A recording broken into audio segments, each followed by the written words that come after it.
Hey guys, Jeffries here, and welcome to episode 2 of my FIFA 14 career as Fleetwood Town. I understand that doesn't have quite a ring to it like Barcelona or Arsenal or Chelsea or Man United or Man City or, even at a push Swansea. But, you know, as I said in the last video, I am building from the bottom up.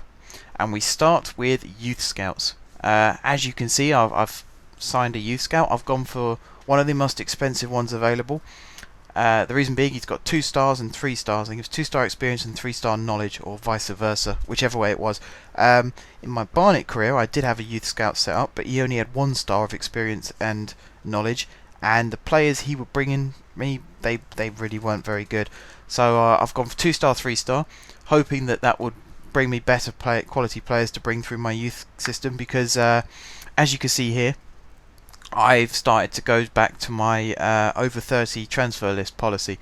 You might think of me as being ageist for doing that, but I like young squads. I like the idea, like, you know what Liverpool did last season. They had players like Suso and Sterling and Shelvey coming through. And I really like that idea of just, you have the experienced players like Gerrard, but then you've also got the youth player alongside him like Sterling, and just that whole thing of passing the baton down to the next generation of footballers. I think it's a really good idea. And teams in the past have proved that it can work. Arsenal they might not have won trophies recently, but they've got to finals and semi-finals with basically youth squads. So yeah, it's a really good idea for me. And an old friend comes back to say hi. We've got Pedro Azog on the free transfers list. I don't understand why he's on the free agents list, because in my eyes, he's one of the best young midfielders that you can sign at any level. Even if I was playing as a Premier League team, I'd still sign him and play him, just because of what he can do. He can hold the ball up well, he can tackle well, he can pass well, he's got a good shot on him, he's got general awareness about him. He seems like a really good acquisition. Another old friend who was on that list as well is Tim Payne, who you remember in my Barnet career was a striker who scored 8 or 9 goals for me in the season. He seems to have morphed into a midfielder in this game. I don't really understand how he can be a striker in 2012 and now he's a midfielder in 2013. Nonetheless, I'm still going to sign him. I'm going to put him into the team because I think, again, he's a fantastic player. He's got a good pass on him. He can hold the ball up well. I didn't really see much of his tackling in my Barnet career, but again, he's playing up front, so I wasn't expecting that. He crossed the ball pretty well when he wasn't playing up front, so if he drifted out wide. And I think actually in this game, considering he's a midfielder, I think he can play behind the striker pretty well as well. But we'll see later on in the series whether that's the case or not. Adam Morgan, I was going to sign him on loan for the season, and then I saw how much wages he was on, £5 a week.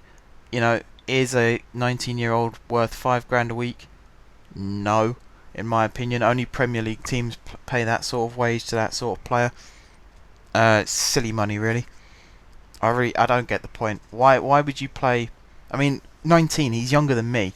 Why would I pay someone £5 a week when he's young? Like, he's not even 20 yet. It's odd. I never understand it. Like I said, only Premier League clubs seem to do it. I saw him on the list there actually. Januzaj, the Man United guy, who's eligible for about 20 different countries at the moment. He's being offered a contract on £50 a week allegedly, and that's just ridiculous money. I don't even know if he knows what to spend that on. So what I'm doing is I'm getting my youth scout to go to England, because I like finding young English talent as well. And I'm going to find myself a young Englishman who can play for £500 a week. But anyway, that's it for me, guys. As you can see, the end credits are rolling now. So until next time, guys, I will see you soon.